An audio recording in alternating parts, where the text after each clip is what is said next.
nos vestimos de gala al recibir a nuestro gran ponente y padrino de estos círculos de estudio, Rafael Barajas Durán. Doy una pequeña semblanza. Rafael Barajas Durán nació en la Ciudad de México, 1956, arquitecto de formación. Sin embargo, para gloria nuestra, se dedicó a hacer caricatura política. Ha sido caricaturista de diversos periódicos, entre ellos, por supuesto, La Jornada, El Chahuiztle y El Chamuco, y autor, entre otros libros, de Me lleva el TLC, Historia de un país en caricatura, Narcotráfico para inocentes, Cómo sobrevivir al neoliberalismo sin dejar de ser mexicano, Cómo la hacen de Pemex, La democracia me da peña, Manual urgente para construir otro mundo, La raíz nazi del PAN, Breve historia de una derecha muy chueca, entre muchos otros libros. Desde luego, don Rafael hoy nos viene a hablar del Estado laico y de la importancia de este Estado laico en una democracia, precisamente para no subvertir el orden constitucional. Recibámoslo con un fuertísimo aplauso. Gracias. Buenos días, de veras, como siempre, es un placer estar aquí con ustedes, siempre es padrísimo estar aquí. Ahora sí que pocas veces me siento tanto como en casa, a veces ni en mi casa.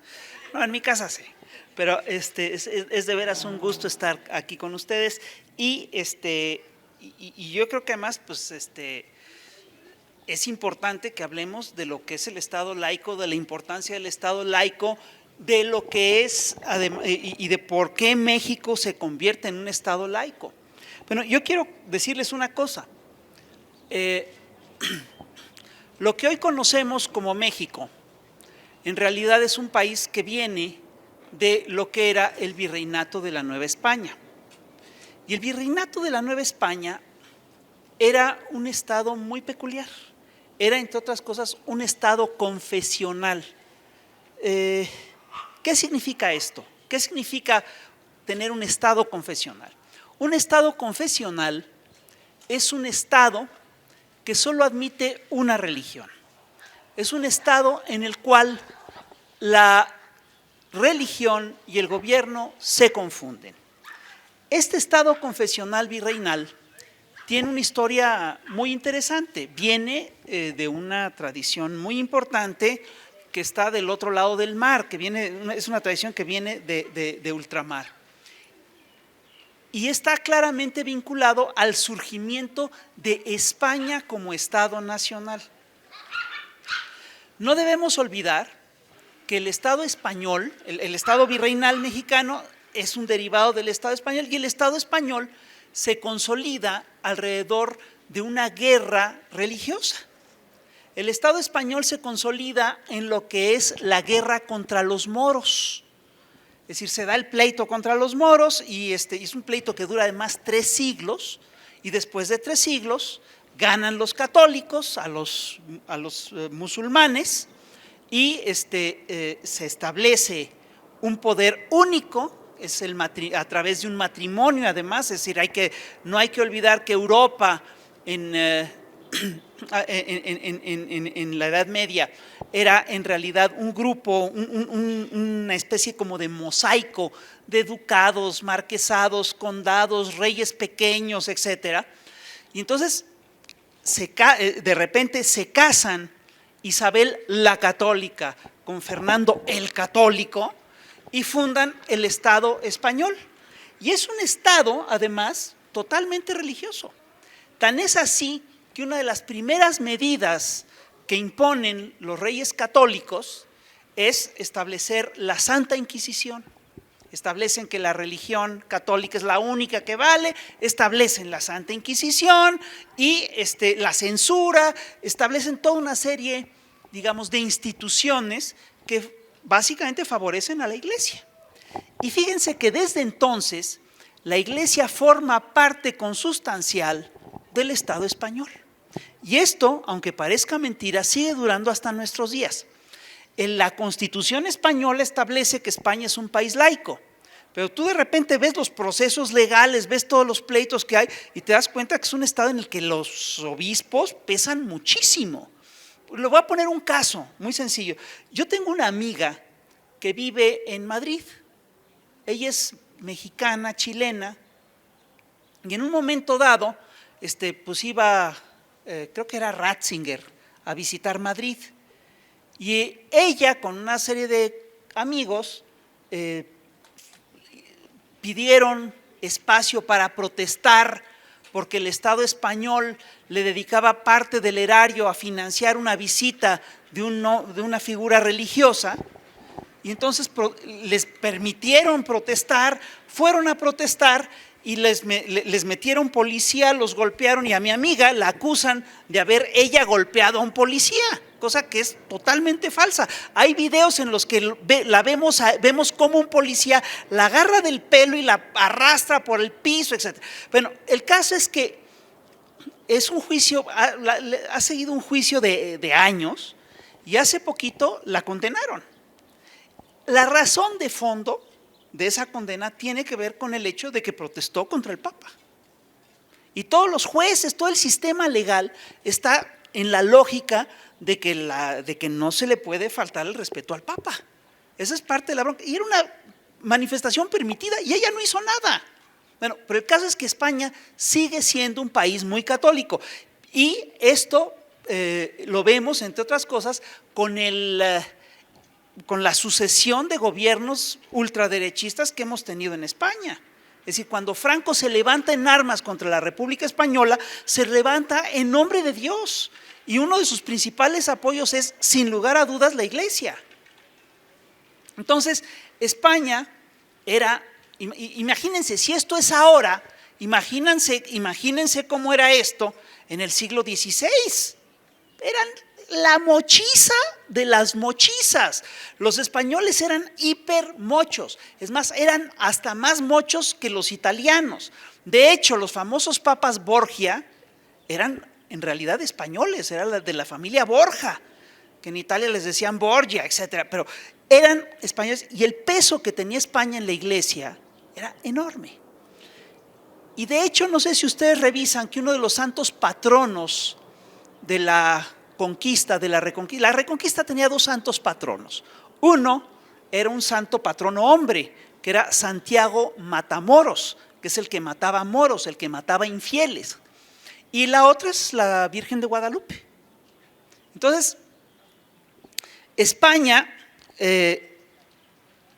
corre a los moros de su territorio, los españoles, los católicos corren a los territorios del Imperio Español, del territorio español, y logran, son entre otras cosas por eso, el primer país de Europa que logra su unificación.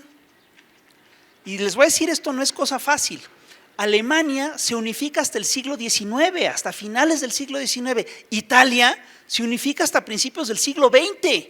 Y España se unifica por ahí del siglo XV. Es una cosa increíble. Bueno, el caso es que los españoles, como España se unifica, España empieza a tener excedentes. De repente se dan cuenta que tienen excedentes y empiezan a patrocinar y a financiar aventuras comerciales y bélicas y todo ese rollo. Conquistan Flandes, hacen un montón de cosas, pero entre otras cosas financian la expedición de Cristóbal Colón para encontrar la ruta de las Indias occidentales, la ruta de las Indias. Y entonces Colón va en el camino y se topa con todo un continente.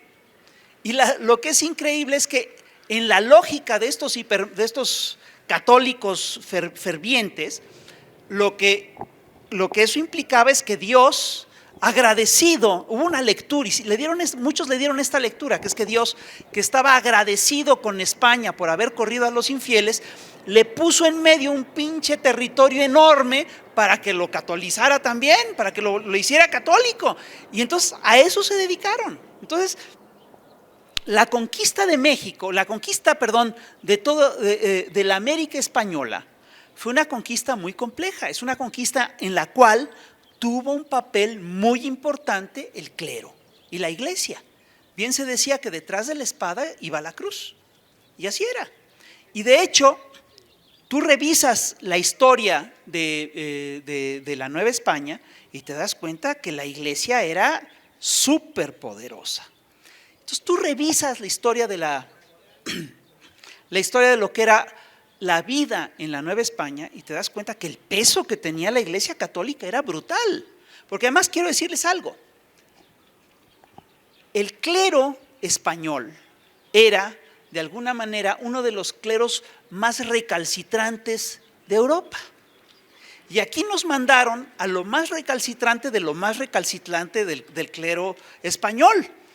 Es decir, aquí el clero español se propuso hacer una cosa que era fantástica, hacer una utopía religiosa. Vieron es decir, ellos estaban en la lógica de que Europa ya era un territorio perdido, ya habían pasado todos los pecados por ahí. En cambio, la América era un territorio virgen, el pecado no había llegado. Entonces buscaron instaurar en estas tierras un territorio libre de pecado, el verdadero reino de Dios en la tierra. Y ojo, esta frase la siguen utilizando los grupos ultraconservadores mexicanos. A cada ratito te vas a encontrar en sus documentos la idea de regresar al verdadero reino de Dios en estas tierras. Entonces, ¿qué implicaba esta teoría, esta utopía católica radical? Implicaba abolir los pecados. Entonces, híjole, la vigilancia que existía en Europa no era nada comparada con la vigilancia que existía aquí. Oye, ojo, quiero aclararles una cosa. Al lado de entremezclado con este clero, llegó gente muy importante y gente muy notable y gente que sí se preocupaba por la raza, como Tatabasco, como Fray Bartolomé de las Casas, como Fray Junípero Serra, como el Padre Quino. Había gente de avanzada, sin lugar a dudas. Y además había fraternidades o hermandades que eran mucho más cultas que otras.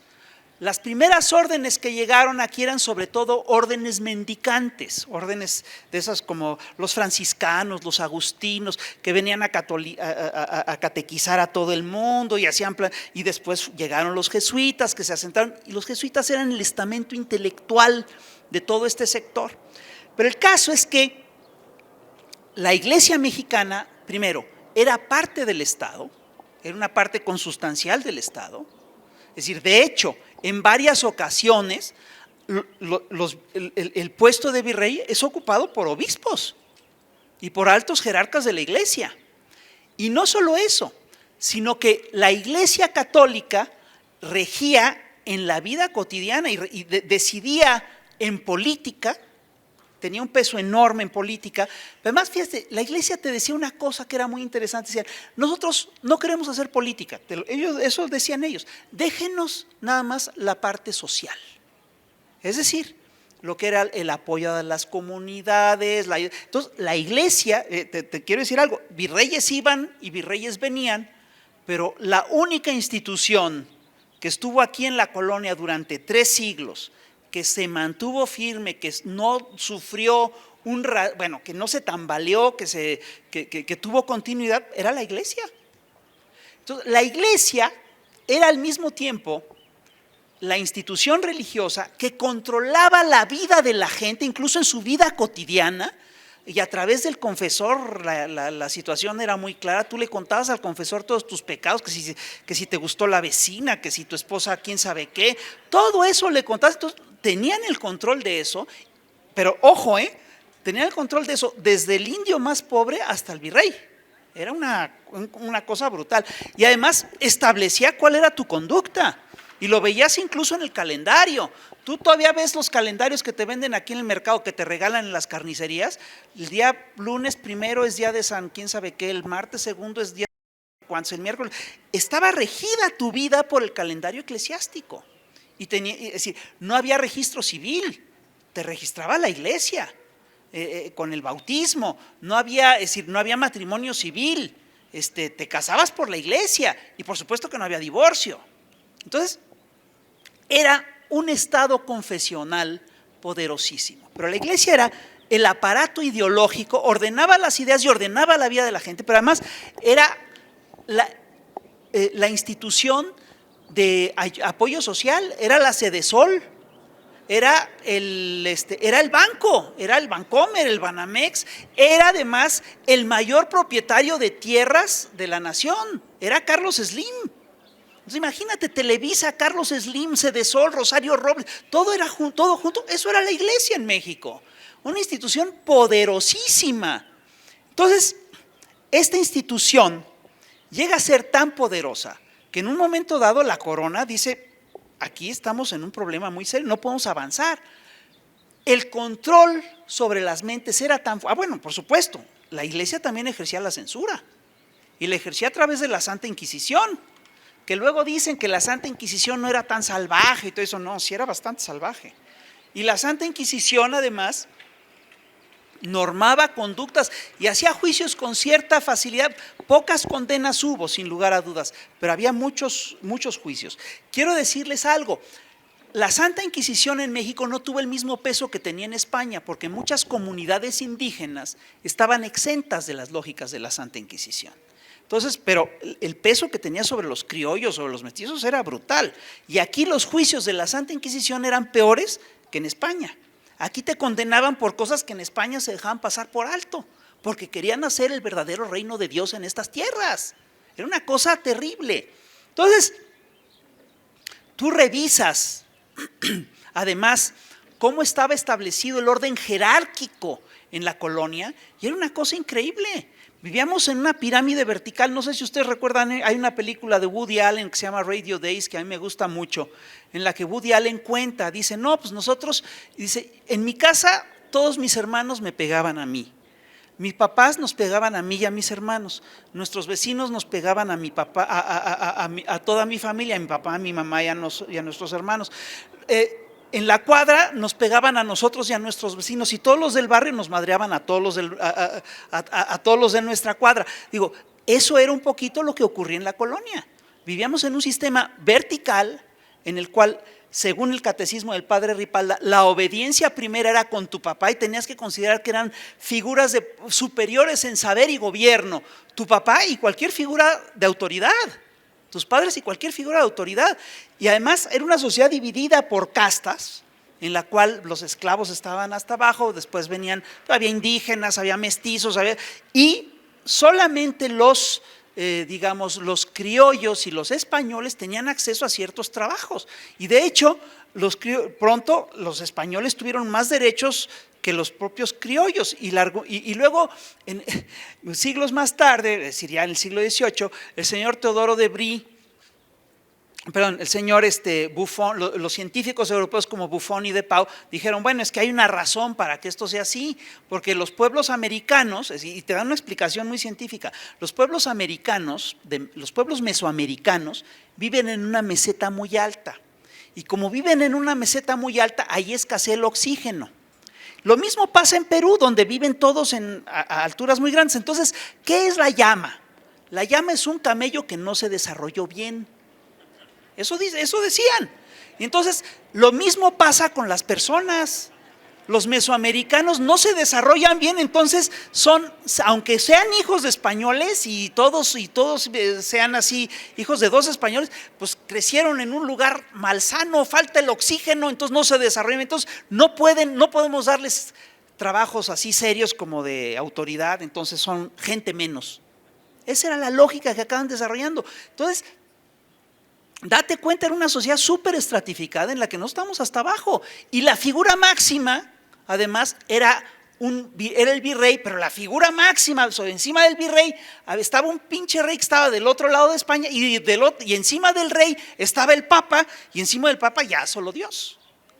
Pero si tú te fijas, era un orden en el cual Dios estaba hasta arriba y pesaba. Era un estado confesional. Y durante 3 siglos, los nacidos en estas tierras se educaron en lógicas católicas absolutas. Este estado de cosas obviamente llega a ser crisis en un momento dado, pero no por cómo estaba organizado internamente el modelo, sino porque, quiero decirles, el modelo estaba hecho para durar por siempre. Era un modelo en el cual el control llegaba hasta nuestra cabecita, hasta la cabecita de la gente, era así de fuerte. El modelo hace crisis porque Francia, porque las colonias españolas financian la revolución industrial en Europa, surgen ideas nuevas, las ideas de la Ilustración, hay una nueva clase social que emerge, que es la burguesía, toma el poder en Francia y bueno, esto va derivando en una serie de situaciones complejas. Finalmente España es invadida, en fin. Bueno, pero lo primero que ocurre es que España, que era el gran imperio en el siglo XVII, XVIII, empieza a verse rebasada por otras potencias europeas. Y de repente los españoles, y quiero decirles algo, la Nueva España era un territorio importantísimo para la corona española.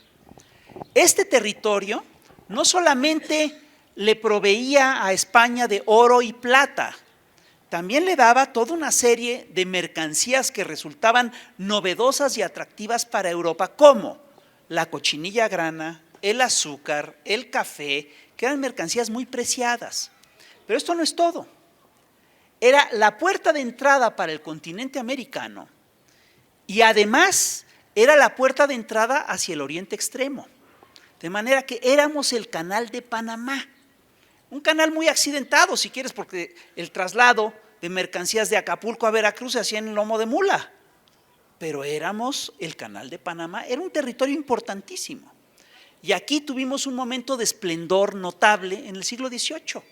Y eso todavía lo ves en el centro, ves los edificios son fantásticos. Ves, por ejemplo, la literatura que se produjo, carajo, era Sor Juana, eran Sigüenza y Góngora, era un nivel de debate intelectual muy alto. Pero fíjate, Sor Juana brillante y todo, al convento me la mandaron, porque además en esta lógica de discriminación, las mujeres también eran muy discriminadas, todas, por parejo. Bueno, el caso es que el modelo entra en crisis en el siglo XVIII y los reyes españoles se sienten rebasados por Inglaterra, por Francia, por Holanda, por Alemania, etc. Entonces deciden modernizarse y lo hacen a su muy católica manera.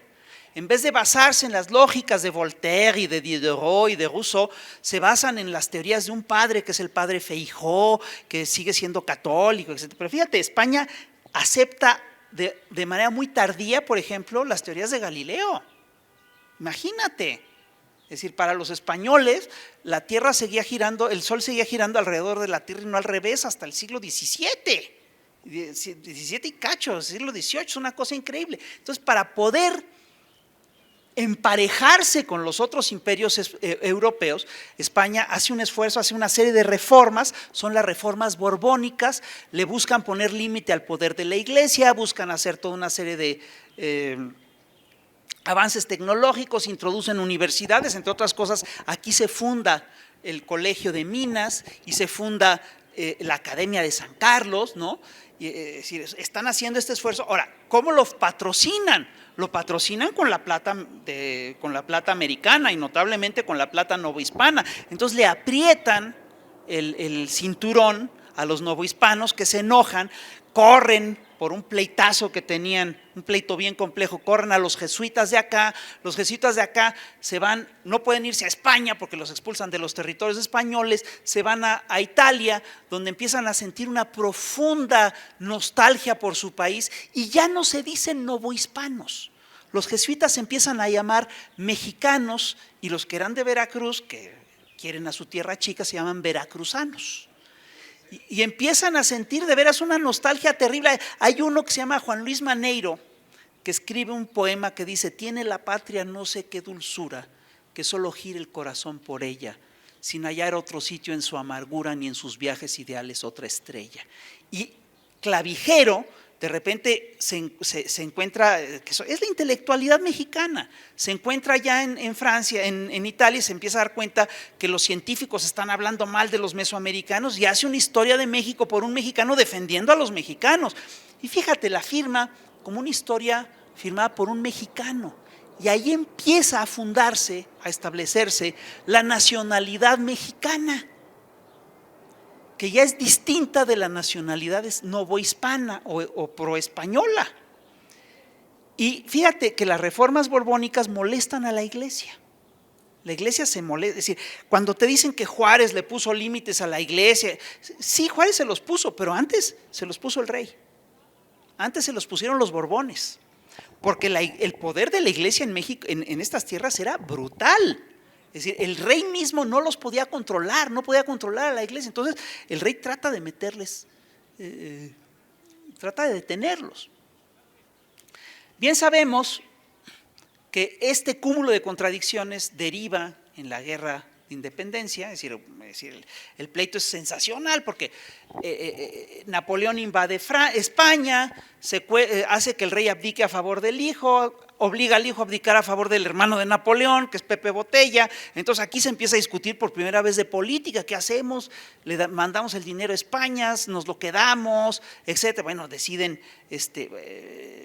se arma un cabildo, entonces los españoles se enojan, echan afuera el cabildo, se arma el desmadre, se arma la guerra de independencia, y al final de la guerra de independencia, si tú revisas, seguimos teniendo un país profundamente católico.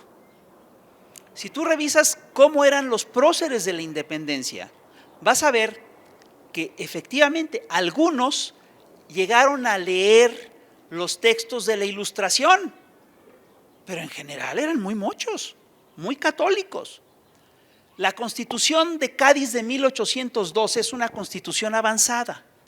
Morelos hace una constitución en Apatzingán, y la Constitución de Apatzingán es una constitución también muy avanzada, tiene mucho chiste, el documento de los sentimientos de la nación es formidable, pero Morelos era muy católico.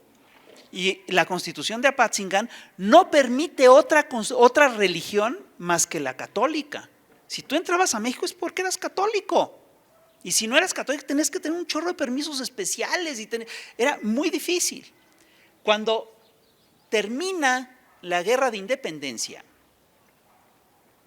tú tienes que esta guerra, por un lado, coincide con esta guerra forma parte del ciclo revolucionario, del ciclo de las revoluciones atlánticas, con la guerra de independencia de Estados Unidos, la Revolución Francesa, etcétera. Pero ya empieza en 1821, ya está echado a andar el ciclo de la contrarrevolución, de la restauración, de la contrarrevolución de la monarquía. Entonces, en México se establece claramente, es decir, México se establece como un imperio, y el imperio de Iturbide establece claramente que no hay más que una sola religión permitida, que es la religión católica. Y tan pronto nace México como nación, tan pronto se abre la vida política del país, el país se divide en dos y se crean dos bandos. Uno es el bando de los conservadores y otro es el bando de los liberales. Es chistoso porque cada uno de estos bandos tiene su referente político. Los conservadores miran hacia Europa y quieren regresar a las viejas monarquías europeas. El modelo de los conservadores es la corona española, así de simple. Y el modelo de los liberales es claramente los Estados Unidos, una república federal. Y el primer pleito que se da entre liberales y conservadores se da alrededor de cómo se va a organizar al país, si se organiza como una federación con estados libres o como un país único con un estado centralizado. Los conservadores optan por el mando único, por el país centralizado. Los liberales optan por el federalismo. Y es chistoso porque en aquel entonces no hay partidos políticos, en la colonia no se abrían partidos políticos. ¿Dónde debatías? El único lugar que había para el debate político eran organizaciones secretas, las organizaciones secretas de los masones. Entonces, liberales y conservadores se empiezan a organizar cada uno por su lado en logias masónicas. Y surgen dos logias importantes, la logia de los escoceses, que es una logia que apoya a los grupos conservadores, y la logia de los yorquinos, que es una logia más liberal, que incluso funda, entre otros, el embajador norteamericano, que es el señor Poinsett, que es el antecedente de los agentes de la CIA, Eso no hay que hacerse ilusiones. Poinsett no era un buen hombre. Los liberales tenían muy buena fe, tenían un buen proyecto, eran muy patriotas, lo que tú quieras, pero su modelo era Estados Unidos. Y Estados Unidos utilizó la admiración que le tenían para meterse y para hacer de las suyas, sin lugar a dudas. Ahora bien, se divide el país rápidamente entre el bando liberal y el bando conservador. Y estos dos bandos se terminan odiando. Agarran un pleito entre sí que es brutal. Y el pleito se da a todo nivel. Quiero decirles que el bando que este debate entre liberales y conservadores tenía un sesgo religioso muy fuerte. Los conservadores tenían un sesgo religioso muy fuerte porque todo el país era católico, todo. Los liberales y los conservadores eran muy católicos, los dos. Los conservadores, obviamente, lo que hacían era defender el orden institucional católico. Defendían la obediencia a Roma, defendían la obediencia al cura, y claro, fíjate, esto obedecía a su proyecto monárquico. Roma seguía jugando un papel muy importante en Europa, seguía siendo el juez, digamos, y el juez final entre las monarquías europeas. Entonces, para ellos era parte de ese proceso, y la obediencia al cura y todo eso defendían los conservadores, y tenían en la iglesia una gran institución ideológica que controlaba ideas y organizaba pensamiento. Y su gran aparato de difusión eran los sermones del domingo de los curas. Era así de simple. Los liberales estaban en otra lógica. Los liberales eran muy católicos, pero ellos básicamente lo que defendían eran los valores del cristianismo primitivo. Los valores de Cristo, fíjate, eran más abstractos. Y los hacían entrar en resonancia con los ideales de la Ilustración y con los ideales de una sociedad más justa, Y los liberales buscaron construirse, y lo hicieron poco a poco, un aparato ideológico propio. Pero carajo, ¿qué le opones a la voz de Dios? Los liberales encontraron que lo único que se le ponía a la voz de Dios era la voz del pueblo a través de la cual se supone que obraba Dios. Y entonces, esta se expresaba, según los liberales, en la prensa libre. Entonces, los liberales mexicanos impulsan la prensa libre. Y a lo largo del siglo XIX, tú vas a ver cómo los liberales dan una pelea brutal por abrir los márgenes de libertad de expresión en este país. Y es una pelea salvaje. Y fíjate, cada que suben los conservadores al poder, se cierran periódicos, se establecen leyes que censuran, se encarcelan periodistas, etc. Y cada que suben los liberales al poder pasa todo lo contrario. Se abren periódicos, se liberan a los periodistas, y ojo, se abren periódicos de todos los credos, conservadores y liberales, da lo mismo. Y este es un pleito que va a durar hasta mediados del siglo. O sea, es una guerra fratricida terrible. Las familias se dividen, como suele suceder en estas cosas. Entonces tú tienes en una familia un grupo liberal y un grupo conservador, y de repente el papá es liberal y la esposa es conservadora. Un chelío brutal.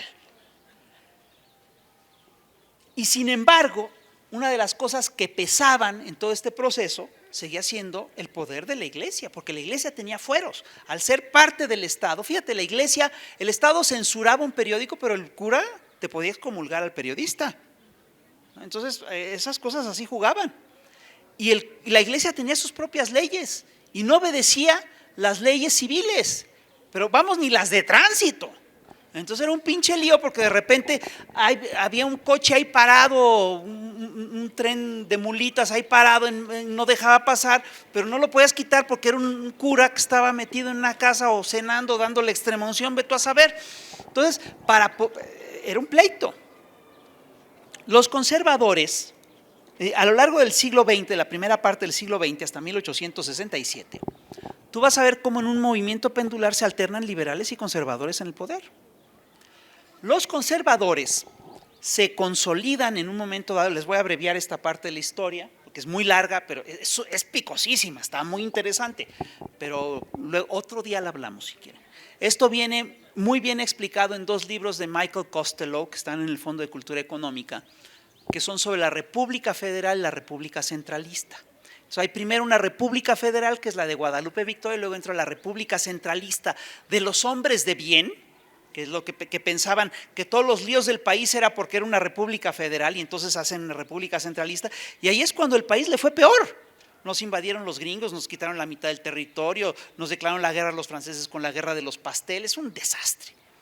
El caso es que termina esto otra vez con el regreso a la República Federal. El primer gobierno, la primera oleada liberal importante de este país, la encabeza un señor que se llama Valentín Gómez Farías. Valentín Gómez Farías hace una cosa bien interesante. Valentín Gómez Farías unifica las logias masónicas y hace un rito único.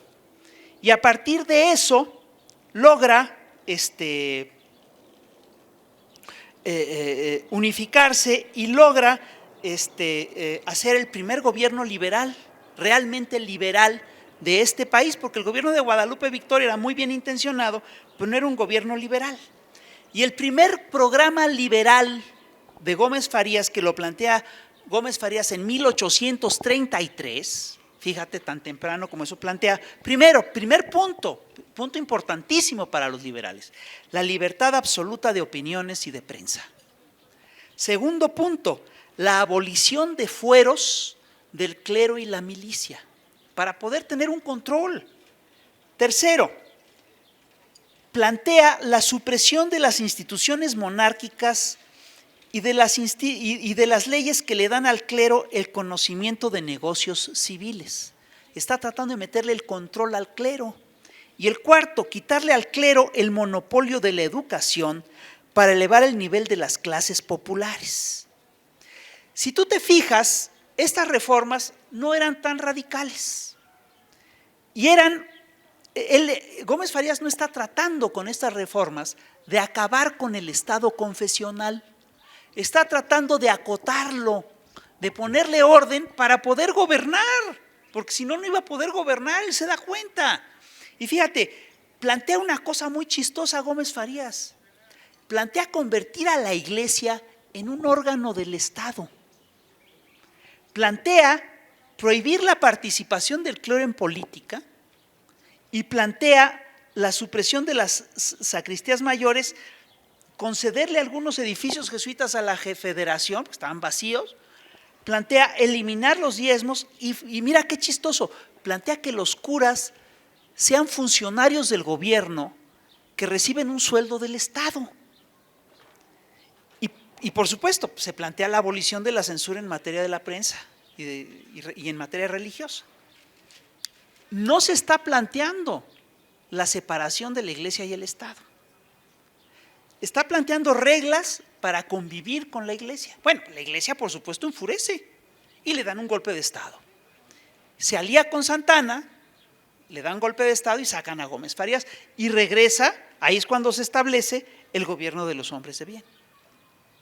Y ahí es donde de veras empieza una sucesión de cosas terribles que pasan por la intervención francesa, por la guerra civil americana, el intento de Yucatán de independizarse, etc. Un lío. Para acabar, y este proceso, este gobierno, este largo periodo conservador, culmina con el último gobierno de Santana.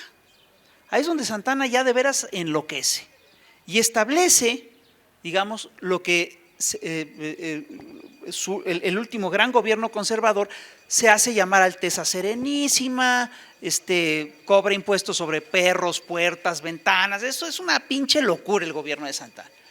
Y los liberales se organizan para sacar a Santana del poder y se organizan sobre todo en el sur.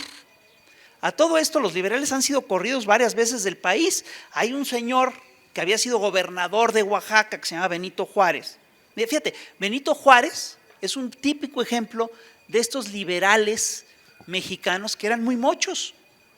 Benito Juárez es electo por el grupo liberal gobernador del estado de Oaxaca y su primer acto de gobierno es encabezar una procesión. Ese es su primer acto de gobierno. Era bien mocho don Benito.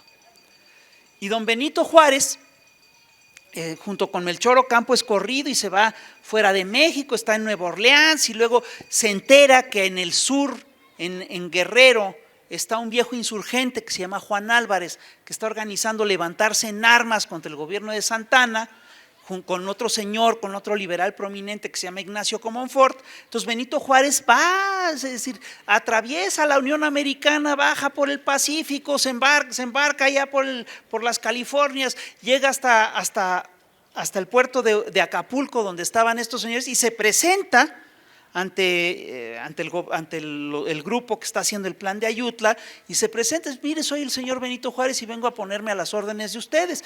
Entrega una carta, no lo pelan porque pues, es un tipo que está todo fregado, ¿quién es este idiota? Y de repente lo ve Comonfort y dice: ah, caray, Benito Juárez. Dice: oiga, ¿no es usted el que era gobernador de Veracruz? Dice: no, sí, ese era yo. Y entonces lo reclutan inmediatamente, lo ponen a redactar cosas, lo incorporan al gobierno, etcétera. Bien sabemos que los liberales derrocan a Santana, ¿no? En 1857, en 1855, ¿no? Y toman el poder, y otra vez Comonfort y Juárez hacen un intento por establecer leyes que le ponen un cierto límite a la iglesia.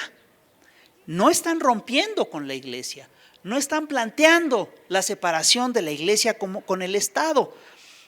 Lo que están planteando, lo que promulgan Juárez y Comonfort, son una serie de leyes que buscan establecer la igualdad jurídica del clero y los militares ante la ley.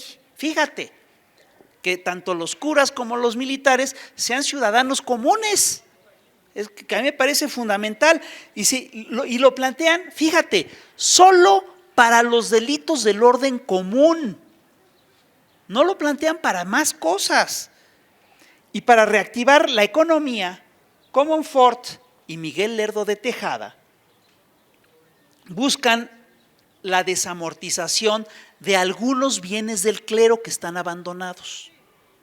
Por supuesto, la iglesia enfurece, la iglesia entra en cólera, y el Papa, y la cosa llega alto, llega al Papa. Y el Papa Pío IX convoca lo que se llama un consistorio. ¿Saben qué es un consistorio? Es una reunión de cardenales. Es así una, vamos, es una reunión de la crema de la iglesia. Y en ese consistorio, el Papa condena las leyes decretadas por el gobierno mexicano y llama a los fieles mexicanos a desobedecerlas. Es decir, fíjate, al final de cuentas es un Estado ajeno que se está metiendo en los asuntos internos de la nación, ni sabe cómo están aquí las cosas y se mete.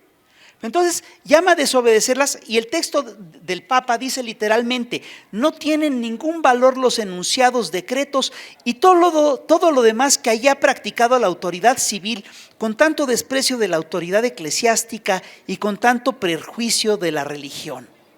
Eso, traducido al español, significa: rómpanles la madre a esos ateos. Esa es la traducción. Y claro, consecuente con la condena papal, el obispo de Puebla, que es Pelagio Labastida y Dávalos, financia con dinero de la mitra una insurrección para tumbar al gobierno de Comonfort. Entonces, financian la insurrección, que obviamente se levanta al grito de religión y fueros, ¿no? Y Ignacio Comonfort, que siempre trató de conciliar con la iglesia, ya se enoja, ¿no? Y además trata de conciliar con la iglesia por una razón muy sencilla: su mamá era la gran influencia de su vida, y su mamá era muy mocha, pero muy. Y entonces Comonfort, que siempre ha querido arreglarse bien con la iglesia, sale a Puebla y les pone una patiza a los alzados terrible. Y no solo eso, sino que levanta una investigación, y en esa investigación se comprueba que la mitra poblana financió la insurrección armada que costó miles de muertos. Y entonces Comonfort dice: bueno, está bien, aquí ya tengo un dato, la iglesia tiene que pagar los desperfectos de esta guerra, el costo de esta guerra, y expropia bienes del clero. Y esa es la primera expropiación de bienes del clero que se hace. ¿De acuerdo? A partir de ese momento, las posturas entre liberales y conservadores se radicalizan. A partir de ese episodio, los liberales se dan cuenta de que si quieren tener un país independiente, no pueden tener un país confesional, porque siempre va a estar metido el Vaticano aquí, que está aliado a países que son enemigos de México y que no nos va a permitir ser libres. Es un pleito con la Iglesia Católica, muy serio. Y entonces, en ese momento se discute la Constitución y en el Congreso los liberales, que son mayoría, se plantean una Constitución que, hay que decirlo, es una Constitución de mucha avanzada. No todos los puntos se pueden cumplir, pero es una Constitución que plantea, entre otras cosas, limitar el poder y los fueros de la Iglesia, y es una Constitución que se plantea, entre otras cosas, la libertad de cultos. Y por primera vez en México se habla de que los ciudadanos tienen el derecho de creer en lo que quieran. No son necesariamente católicos. A partir de ese momento, estar en México, para estar en México ya no tenías que ser católico, ya podías ser ateo, podías no creer en nada, podías ser agnóstico, podías ser librepensador, podías ser protestante, podías ser un montón de cosas. Podías ser musulmán, ¿no? Y esta Constitución, obviamente, era un golpe. También se planteaba quitarle la educación a la Iglesia. Obviamente la Iglesia enfureció. La Iglesia entró en una cólera terrible y echó a andar una guerra civil, la Guerra de los 3 años. La Guerra de los 3 años fue una guerra muy sangrienta. Fue una guerra, además tiene varios episodios que son terribles, porque Comonfort, es decir, Juan Álvarez queda con el plan de Ayutla, ganan los liberales, Juan Álvarez queda como presidente y abdica a favor de Comonfort, y Juárez queda como presidente de la Suprema Corte. Y la ley establece que si falta el presidente, el que sigue es el vicepresidente, y si falta el presidente y no hay vicepresidente, el que sigue es el presidente de la Suprema Corte. Entonces, Comonfort, primero, se enoja por la insurrección de los conservadores y después su mamá lo convence de que hay que obedecer a la Iglesia. Entonces vacila, mete a Juárez a la cárcel, se hace bolas y luego de repente se da cuenta que ya le dieron el golpe de Estado y entonces saca a Juárez, y así es como Juárez llega a la presidencia de la República. Y es un caso el de Juárez increíble, porque era un tinterillo, era un abogado muy brillante, muy prominente y lo que tú quieras, pero lo veían como gente menos. Imagínate, tenía sangre indígena. Es decir, las canciones de los conservadores contra Juárez son terribles, ¿no? Son brutales. Es decir, si a Miramón lo llaman el héroe macabeo y nosotros a Juárez asombro de museo, lo ven como un feto, es decir, lo tratan horrible. Pero Juárez es el único liberal que dice, ¿sabes qué? Yo sí voy a defender la Constitución que planteamos en el 57, y defiende la Constitución y se va primero a Veracruz. La medida no es loca, porque en Veracruz estaba la aduana y son las principales fuentes de ingreso del país, entonces tenían unas fuentes de ingreso importantes. Y los conservadores hacen todo por echarlo abajo, y fíjate qué cosa tan loca. Esta guerra civil, que es una guerra entre mexicanos, se internacionaliza. Y tanto los liberales como los conservadores buscan apoyos fuera. Los liberales, ¿dónde los buscan? Los buscan con Estados Unidos.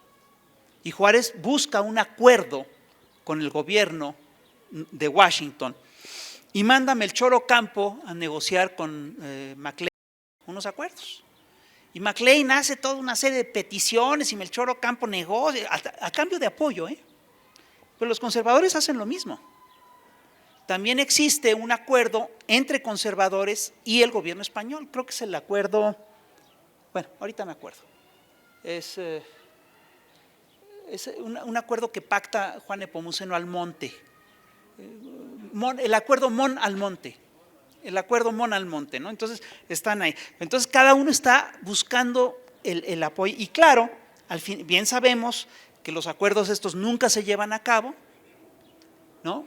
Y bien sabemos que al final de este proceso los liberales acaban ganándole la batalla a los conservadores. Aquí en Tlaxcala hay una batalla, la batalla de Calpulalpan, los liberales le dan hasta por debajo de la lengua a las tropas de Miramón, y finalmente en 1861 llega Juárez a la Ciudad de México y los liberales creen que ya van a poder hacer su gobierno, establecen un régimen de libertad de imprenta absoluta. Se encuentran con que los bienes de la iglesia, bueno, en Veracruz, por supuesto, decretan la desamortización de los bienes de la iglesia, la expropiación de bienes de la iglesia. Llegan acá, se dan cuenta que la iglesia los repartió entre prestanombres, que después no se los regresan a la iglesia, muchos no se los regresan a la iglesia, un caso increíble. Y entonces se encuentran con que el país está en ruina. Pero los liberales, los conservadores, insisten en un pleito, y ahí es cuando los conservadores mexicanos van a la corte francesa a pedirle a Napoleón III que interceda por ellos, que les ayude a nombrar un príncipe europeo en México para sacar a estos liberales a los que nadie quiere. Napoleón III en un principio no les hace caso. El temor de Napoleón III es que si se hace un pleito aquí, los Estados Unidos van a intervenir y le van a poner un rapapolvo a los franceses, y Napoleón no quiere eso. Pero cuando Estados Unidos entra en guerra civil, Napoleón dice, ahorita es cuando. Entonces manda una expedición con 5,000 hombres, porque además los conservadores los han convencido de que con 5,000 hombres basta para sacar a los liberales. Manda una expedición con 5,000 hombres, y esos 5,000 hombres son derrotados aquí afuera en Puebla, ¿no?, en la batalla del 5 de mayo por las tropas de Ignacio Zaragoza. Se regresan, no saben qué hacer, no saben que, vamos, Napoleón mismo duda qué hacer, y los conservadores mexicanos lo convencen de que mande más gente. Entonces, en lugar de mandar 5,000 gentes, manda 35,000. Más el ejército de los conservadores, que eran como 12,000, pues era un ejército como 50,000 gentes contra los liberales. Y ahí sí dijeron, ahí sí no nos falla, les vamos a ganar. Pues mira, y aquí abrevio, es decir, hacen el sitio de Puebla, ganan el sitio de Puebla, ganan la guerra en ese momento, se establecen los franceses aquí en México, pero se establecen los franceses y traen a Maximiliano. Pero en primer lugar, nunca logran controlar todo el territorio nacional, porque los liberales hacen una pinche resistencia impresionante. ¿Qué es lo que nos va a tocar hacer si nos hacen fraude? Nada más se los pongo como antecedente. Entonces, los liberales ponen una resistencia terrible y acaban sacando a los conservadores del país. Y a partir de ahí el país se establece como una nación laica. Ya nadie ha vuelto a cuestionar, bueno, se ha vuelto a cuestionar, los cristianos lo volvieron a cuestionar, pero desde entonces somos un país laico. Yo quiero decirles una cosa, la gran diferencia entre Colombia, Perú y México es este proceso que les acabo de contar. En Perú y en Colombia todavía no hay Estado laico. No sé si ustedes sabían eso. En Colombia el divorcio no era permitido hasta hace unos años, hasta finales del siglo XX, igual en Perú. Es decir, lo que los conservadores detestan a Juárez. A mí me tocó ver a una señora que cuando iba al baño, una señora muy mocha, que cuando iba al baño decía, voy a ver a Juárez. Así, ese es el nivel de odio. Cuando muere la esposa de Juárez, que era muy católica, no la dejan, la iglesia no permite que sea enterrada en suelo sacro, en un suelo de iglesia. Entonces la tienen que enterrar en un panteón civil. A Juárez le debemos instituciones civiles como el registro civil, el matrimonio civil, el divorcio, la libertad de imprenta. En gran parte este país es como es por los pleitos de los liberales del siglo XIX. Sin lugar a dudas, lo que les debemos a estos señores es enorme. Por eso a mí me da mucho gusto que cada que voy a un pinche pueblo mexicano me encuentro un busto de Juárez. Y el otro día fui a Cuba, a finales del año fui a Cuba y encontré 5 monumentos a Juárez. Carajo, después de Martí, es el que más tiene, yo creo. Me parece muy merecido. Sí, es uno de los pocos presidentes de los políticos mexicanos que nos han hecho más libres y que permitieron, entre otras cosas, el establecimiento y la consolidación de una nación mexicana independiente. Si somos república, somos en gran medida república por Juárez y por todos los liberales que lo acompañaron. Juárez no hizo esto solo, venía con un montón de cuates que estaban de ese pinche nivel, ¿eh? Y yo quiero decirte algo, aquí la reflexión importante la hace Boris Rosen en un momento dado, que dice, bueno, ¿y cómo surgió esta pinche generación de liberales? Es decir, tú los ves, y ahora sí que el más chimuelo mascaba rieles, era una cosa increíble. Fíjate quiénes son Benito Juárez, Melchor Ocampo, Francisco Zarco, Guillermo Prieto, Ignacio Ramírez, puro pinche nombre de calle, son bien importantes, eran gente bien importante, eran además talentosísimos, le entraban a todo y todo lo hacían bien. No, tú revisas, por ejemplo, nada más, a ver, Vicente Riva Palacio, que es ya de una generación posterior. Ese señor es un gran literato, hace de los primeros bestsellers mexicanos, fue general durante la Guerra de Intervención, fue ministro de Hacienda, fue ministro de Justicia, es decir, hacía de todo y todo lo hacía bien. Es más, él es uno de los que fundaron, él es el que funda la tradición de las calaveras, con un texto fundamental, que es un texto muy notable que publica en la orquesta en 1867. Todos y cada uno de ellos eran sensacionales. Revisas los trabajos de Zarco y no les cambias hoy en día ni una pinche coma, son buenísimos. Entonces, esta generación, les voy a decir de dónde surge. Surge del desastre de la nación. Guillermo Prieto todavía estaba con los polcos cuando se da la intervención norteamericana y participa en la rebelión de los polcos, y cuando se da cuenta del desastre, hace una toma de conciencia y dice, ¿saben qué? Vamos a reevaluar qué hemos estado haciendo con la nación, vamos a revisarlo. Hay un libro muy importante que publican un montón de futuros liberales, entre los cuales está Prieto, está Zarco, está Ignacio Ramírez, está Pedro Santacilia, etcétera, que revisan lo que fue la intervención francesa y dicen, la intervención norteamericana, y dijimos, ya perdimos la mitad del país, si no queremos perder la otra mitad nos tenemos que aplicar. ¿Saben qué? De ahí sale esta generación. ¿Y saben qué? Estamos en una situación muy parecida. Ya entregaron al país. Si no nos alzamos, si no nos levantamos, si no estamos a la altura, se lo van a acabar. Tenemos la obligación histórica de defender esto. Tenemos la obligación histórica de estar a la altura del pleito, y la coyuntura importante se va a dar este próximo julio. Así es que aplíquense, cabrones.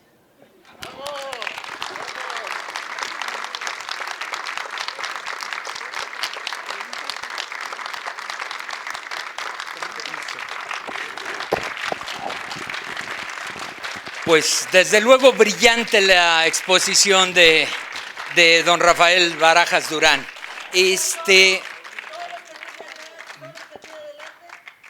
En efecto, la compañera dice que todos estos próceres que tenemos detrás y todos estos próceres que tengo delante, ¿qué son ustedes?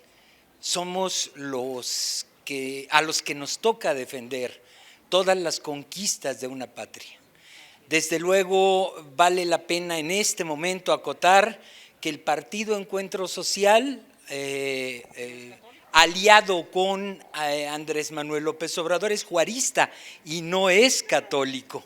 Ellos mismos han tenido algunas, efectivamente, han sufrido la misma persecución clerical.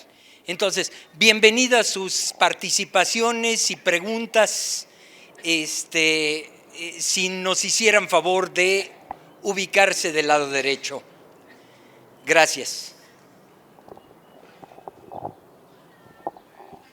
¡Arriba el Fijón!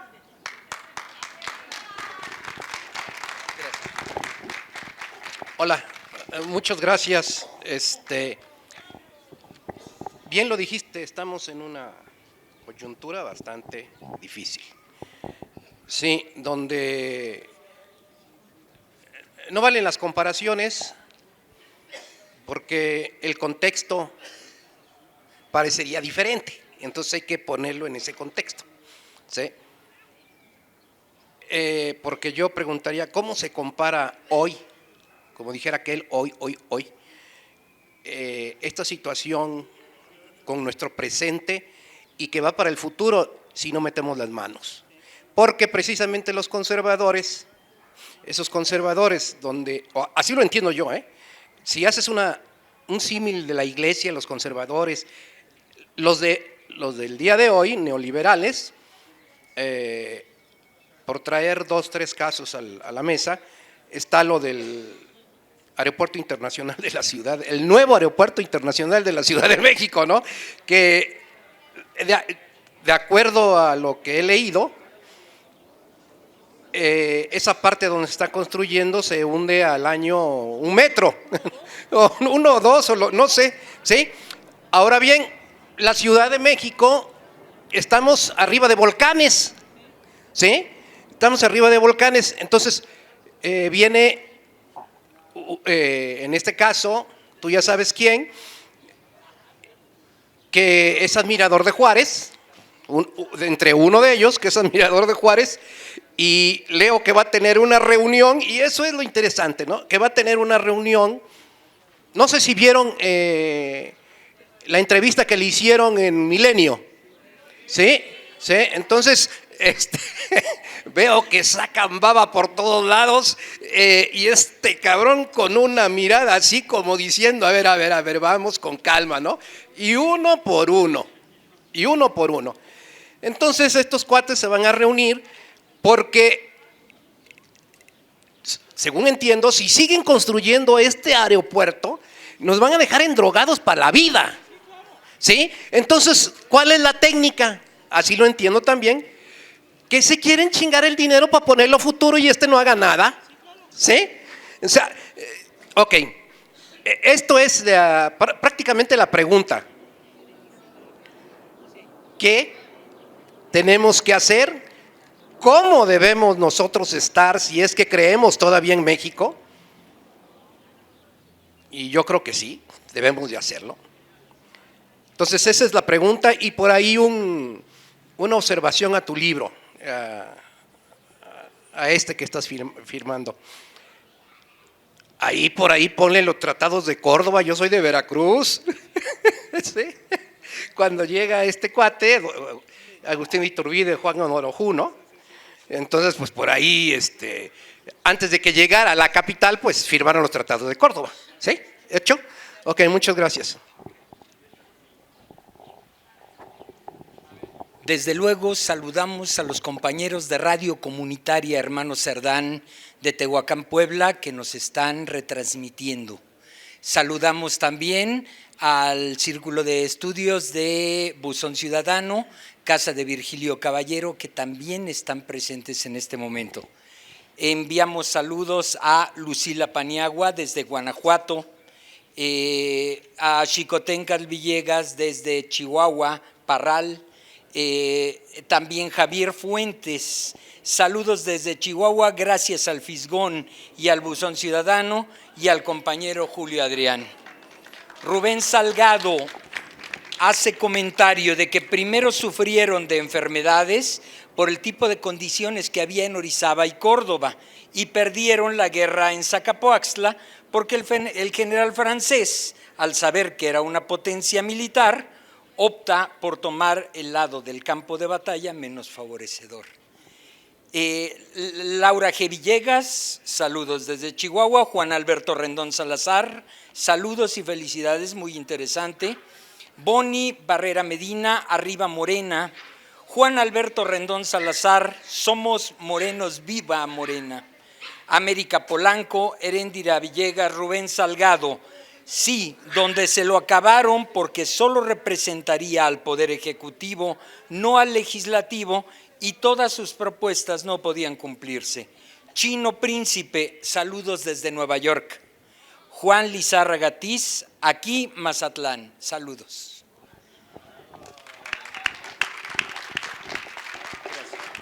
Muy bien, buenas tardes. Buenas tardes, Fisgón. Quería hacer el siguiente comentario. Quería hacer el comentario con respecto a las revoluciones interrumpidas. Hay revoluciones interrumpidas. Me queda claro que hay una revolución interrumpida entre el liberalismo mexicano del medio siglo XIX y lo que ocurrió con el porfirismo. Me queda claro que después hubo una revolución interrumpida cuando gana la revolución del 17 y luego viene toda una contrarrevolución. Si en el año 2018 logramos el triunfo, ¿cuál sería la garantía de que no hubiese una contrarrevolución, no sé, hacia el 2028? Mi pregunta es con respecto a la creación de sustentabilidad en el avance democrático y político, para no estar viviendo estos vaivenes que en todos lados existen, pero en México han sido vaivenes verdaderamente retrógradas, ¿no? Hay un avance importante y luego caídas enormes con respecto al avance democrático. Entonces, no estoy pensando en 2018, porque lo vamos a ganar. Estoy pensando en el 2028. ¿Qué pasará en 2028? ¿Qué se debe ir pensando ya para la sustentabilidad de un país realmente democrático en México? Y muchas gracias. Me duele el estómago, voy a ver a Peña Nieto. Sí, van a participar, sí, un momento nada más. Un saludo de Emilio Juárez Puertos, saludos desde Cañada, Oaxaca, tierra de los hermanos Flores Magón. Hernández Junior, Hernández, vamos todos con Morena, señores. Ana María Elizalde, en la historia está la solución, no nos quedemos sin actuar. Hernández Junior, Hernández, no más ratas apestosas. Bueno, y también vamos a solicitarle su cooperación voluntaria. Hacemos una pequeña pausa para pedirle su cooperación para seguir haciendo carteles. Sí, también el compañero va a pasar, pásenle por favor. Muy buenas tardes, compañero. Yo quisiera hacer énfasis en esta generación de liberales, su gran virtud de honestidad y de no ser víctimas de la corrupción. Todos ellos se distinguían por esa cualidad, digamos. Alguna vez Peña Nieto dijo de que nosotros, por cultura, por naturaleza, éramos corruptos, pero si acudimos a la historia, nos damos cuenta de esta generación que no tuvo ningún tinte de ese tipo de corrupción. Uno. Dos, me gustaría también hacer énfasis en la gran característica de este movimiento contra la intervención francesa y que definió el triunfo, la resistencia que se dio a través de esa guerra de guerrillas, digamos. Y por último, me surge una duda y es de terminología. Hay un término que se manejan para las dos cuestiones. Se habla de liberalismo y neoliberalismo. ¿Qué es lo que los identifica y a la vez los diferencia? Es esa mi pregunta. Sí, sí. Nada más un segundito. Es que hay pregunta más. Sí, permítame un... Pásale. Pues yo agradezco mucho que nos visite aquí el Fisgón porque siempre nos ilustra y nos recuerda cosas que pues son tan vigentes hoy en día. Le agradezco mucho ese resumen histórico que hizo sobre cómo se da el juarismo, pero estoy todavía con el asunto de la entrevista del milenio, no con los sabios, sino con los necios, ¿no? Donde pues se ve el perfil conservador, queda muy bien como en esta charla que usted dijo, y me gustaría que nos comentara sobre estos patiños, ¿no? de los medios masivos, pero también centrándonos en los problemas nacionales. Y creo que nuestro líder López Obrador salió muy avante de ese asunto, ¿no? A mí me gustó mucho. He aprendido bastante y creo que me gustó porque creo que convenció a muchas personas. Y bueno, también los memes porque está vinculado con su oficio, ¿no? Gracias. Muy bien. Vamos con las respuestas, las últimas participaciones de… bueno, pásenle los que van a… Vean, es que yo me voy a tener que ir un ratito, porque ahora sí que tengo otro compromiso. Nada más contesto rápidamente. Mira, efectivamente el tema del PES es muy importante. Es decir, es muy importante recordar que el PES no es un partido católico. Es decir, sí hay es decir, una de las cosas que explican deja tú que Andrés se alíe con el PES, que el PES se quiera aliar con este sector, es que sí ven en este movimiento un garante de la libertad religiosa que ellos necesitan, ¿no? No de la libertad religiosa, de la libertad de cultos que ellos necesitan, porque la Iglesia exige libertad religiosa, que es una libertad para colocar el culto católico por encima de todo lo demás. Es uno de los problemas que existen con la religión católica, es una religión monoteísta, y generalmente las religiones monoteístas suelen ser muy intolerantes. Son efectivamente un avance en relación al proceso religioso, porque vamos, el abandono del politeísmo implica un salto de conciencia hacia una cosa más abstracta, etcétera. Pero el planteamiento de esta religión es que solo, es decir, ¿por qué crees que la religión, que teníamos un estado confesional? Porque la religión católica solo tolera la religión católica. Ese es parte del problema. Es una de las cosas que tenemos que pelear y que tenemos que mantener. Luego, un compañero hace una pregunta muy interesante: ¿cómo comparar lo que está ocurriendo con lo que pasó con los juaristas? El punto es decir, las diferencias son, los paralelos son muy fuertes y las diferencias también son muy importantes. El primer gran paralelo es que efectivamente venimos de una destrucción sistemática de la nación mexicana. Aquí le han entregado el país a los capitales extranjeros en pleno. Es decir, ve nada más lo que le han entregado a las mineras extranjeras. Le han entregado ya el 25% del territorio nacional. Una entrega peor no puede haber. Una de las cosas que está peleando Andrés es echar atrás la reforma energética. Tiene toda la razón. Y fíjate, la estrategia que está siguiendo Andrés es muy inteligente. Está metiendo ya ahorita el debate por la nación que él va a tener en un principio. Es decir, y si eso lo convierte en parte del debate por la elección y lo ganamos, pues lo demás, entonces sí va a poder gobernar. Si no, no hay manera. Sí tenemos dirigente, ¿eh? Es un dirigente brillante. Lo que está haciendo es muy inteligente. Y lo mismo ocurre con el nuevo aeropuerto internacional de la Ciudad de México. Es una pinche locura construir ese aeropuerto. Yo estaba viendo los datos. El terreno del aeropuerto está sentado en una zona en la que hay lagunas y confluyen 7 ríos. ¿Tú crees que es una zona para poner un aeropuerto? La roca sólida está muy abajo.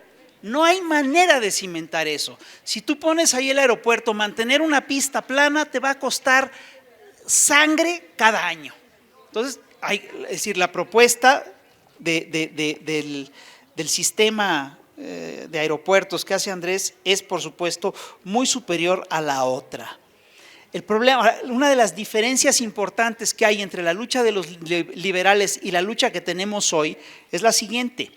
El problema es que con los liberales, una de las ventajas que tenían los liberales es que estaban peleando contra un régimen que iba de salida, que era la monarquía.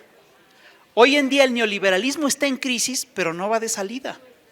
Está en una crisis profunda, pero está muy arraigado. Vamos a tener que pelearnos contra eso.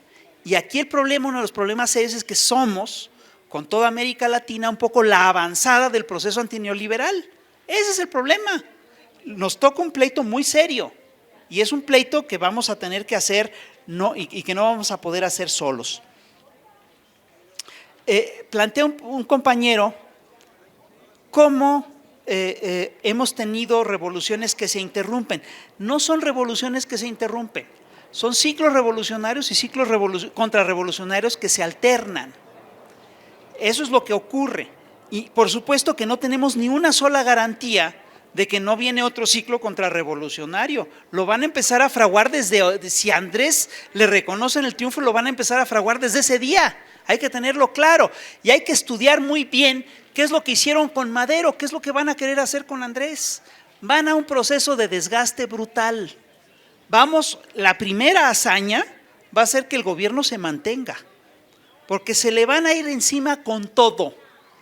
Pongan atención, tomaron clase de lo que hicieron los periodistas porfiristas con Madero y lo van a aplicar aquí con Andrés Manuel. Entonces, la única garantía que tenemos o que podemos tener de que esto no ocurra es nuestra organización, y nos tenemos que aplicar y nos tenemos que organizar. Y yo quiero decirles una cosa, la posibilidad que tenemos ahorita de que Andrés gane es altísima. Y la posibilidad de que se le reconozca el triunfo empieza a ser real, Ojo, se van a ir con todo en estos 3 meses. La guerra sucia va a ser una cosa asquerosa. Pero Andrés, según sus encuestas, fíjate, sigue subiendo. Pensaron que ya había llegado al tope y hay una encuesta que le da 42 el otro día en el Financiero y hay otra que le da 53. Pues imagínate, Andrés va de gane.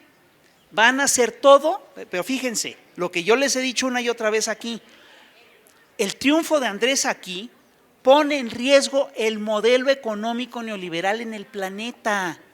Porque el proyecto de estos señores ha sido el proyecto de la integración del bloque de América del Norte. Que se corte aquí, los pone en jaque, y eso es a lo que le vamos a apostar.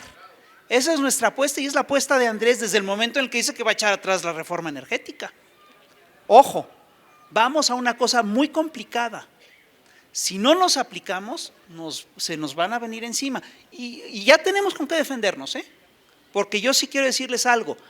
Esto que estamos viendo, de que Andrés tiene arriba del 40% de intención de voto, no es un logro solo de Andrés, es un logro también de ustedes. Es un logro que hemos estado construyendo a lo largo de 2 sexenios de chingaderas que nos han hecho. Y ahorita a nosotros nos consta que vienen y nos echan el rollo. Tú lo ves, te llegan las pinches campañas por Facebook o por Twitter y las echamos abajo en segundos. La gente las tumba en minutos, es una cosa increíble. Ya vieron el portal de Pejelix, ya se sabe quién es el que está ahí detrás. Y están Krause y está el idiota de Claudio X González. Pues es un desastre. ¿Con qué cara lo van a mantener? Esto no lo podíamos hacer hace 6 años, Ahora sí lo podemos hacer porque hay un montón de gente que está en esto. Entonces, miren, hay que apretar y hay que entender que esto no está regalado. Nos quieren hacer fraude y vamos a tener que defender esto con las uñas, pero lo vamos a defender porque ya estamos preparados, ya sabemos quiénes son, en fin. Las 2 últimas preguntas. Hablaba el compañero de la importancia de la honestidad de los liberales. Efectivamente, los liberales, si algo tenían, es que eran honestos. Incluso Porfirio Díaz, cuando deja la presidencia, se va sin un peso. Bueno, tendría algo, pero se va pobre. Incluso Porfirio Díaz, que es el que le abre la puerta a los grandes negocios en este país. Pero hay un ejemplo que a mí me conmueve mucho, que es el de Ignacio Ramírez. Ignacio Ramírez es posiblemente el único liberal que era realmente ateo. Es el único que dice, se echa un discurso diciendo no hay Dios, los hombres se sostienen por sus propios medios, etcétera, etcétera, etcétera. Ignacio Ramírez fue ministro de Instrucción Pública, fue ministro de Justicia, fue ministro de Hacienda, ocupó cargos importantes y cuando muere se tiene que hacer una colecta para pagarle el ataúd. Es ese nivel de honestidad. Es de una honestidad y de una integridad que hasta sacan de onda. Vamos, son de una pureza y de una limpieza impresionantes. Así hay que ser. Y por eso, y lo puedes ver claramente con los candidatos. Es decir, ¿qué le sacan a Anaya? Una triangulación en Querétaro por una nave por quién sabe cuántos millones de pesos, por decenas de millones de pesos. ¿Qué le sacan a Mid? Los desvíos de Rosario Robles por miles de millones de pesos. ¿Y qué le sacan a Andrés? No le pueden sacar nada. Es una cosa de pena ajena. Tú ves las cosas de Pejelix y dices, oye, métanle más carnita, métanle imaginación. Y las cosas que salen inmediatamente se vienen abajo, porque no tienen fundamento. Ese es el tipo de país que queremos construir. Una última cosa, el compañero pregunta, ¿cuál es la relación entre el liberalismo, los liberales mexicanos del 19 y el neoliberalismo? Fíjate que la relación es importante. Les voy a decir por qué. Los liberales en el siglo XIX eran, entre otros, abrazaron un conjunto de ideas que venían de la Ilustración, y en ese conjunto de ideas que venían de la Ilustración estaba, entre otras cosas, el liberalismo económico. Por eso, y ojo, el liberalismo económico implicaba la apuesta por el libre mercado, y en eso creían, y por eso Juárez decreta primero la desamortización de bienes de la Iglesia y después la desamortización de bienes comunales que afectaron a los pueblos pobres y que provocan un problema serio en muchas comunidades. Sin embargo, hay que decirlo, es decir, y ojo, los neoliberales son una tendencia conservadora del siglo XX que busca rescatar en un planeta en el cual la economía está dominada por grandes monopolios, buscan rescatar las ideas liberales de David Ricardo. Ya no se pueden aplicar esas ideas en un planeta gobernado por monopolios, están impulsando en realidad a los monopolios. Pero si tú revisas, por ejemplo, a Gil Díaz, lo que dice Gil Díaz es uno de los neoliberales educados. Y entonces en un momento dado dice, no, nosotros somos los verdaderos herederos de Juárez. Somos los herederos de Miguel Lerdo de Tejada, que creía en el libre comercio, etc. Sí tenían, y tiene razón.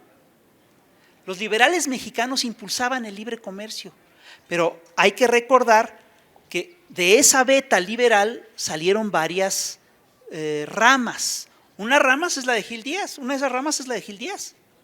Otra rama es la de los otros grupos liberales radicales que van desde los Flores Magón hasta los Camilo Arriaga. ¿Me explico? Son básicamente, en aquel momento, la postura de Juárez era lo más radical que había. Iban contra la monarquía, iban para acabar, buscaban finiquitar el régimen que venía de la colonia. Ese era el proyecto. Esa misma rama evolucionó en ramas mucho más radicales y mucho más, con una intención social más clara. En esa rama también, entre esas ramas está la tradición que viene de Ignacio Ramírez, la que viene de Riva Palacio, la que viene de todo ese sector, que esa rama, entre otras cosas, es la que está en los orígenes de la Revolución Mexicana de 1910 y de la Constitución de 1917. No sé si estoy respondiendo a la pregunta. Sí, los nuevos liberales son herederos de aquel movimiento liberal, pero son los herederos conservadores de aquel movimiento liberal. Nosotros somos los herederos más radicales de aquel movimiento liberal. ¿De acuerdo? Y por último, yo estoy convencido de que, es decir, vamos, lo de la entrevista de Milenio estuvo sensacional. Y yo creo que fue un entrenamiento para el debate. Yo sí quisiera que Mid y que Anaya se sometieran a un interrogatorio similar, pero no con los señores de Milenio que les van a lamer las patas, con periodistas serios, a ver si aceptan efectivamente un enfrentamiento con San Juana Martínez y con periodistas serios, que los cuestionen. Te apuesto a que chelechache achí, te apuesto a que no le entran. Entonces miren, viene muy interesante, sí podemos ganar y seguro nos van a tratar de hacer fraude. El gran pleito que tenemos entre medio es la compra del voto. Van a gastar fortunas para comprar votos. Y no debemos olvidar una cosa. Los grandes fraudes de este sexenio están vinculados a la compra del voto de Peña Nieto en 2012. ¿Quién ayudó a Peña Nieto a financiar la compra del voto con la que llegó a la presidencia en 2012? Javier Duarte, César Duarte, Roberto Borge, todos los señores que después sintieron que tenían una patente de corso para robar y saquear el presupuesto. Y robaron y saquearon el presupuesto.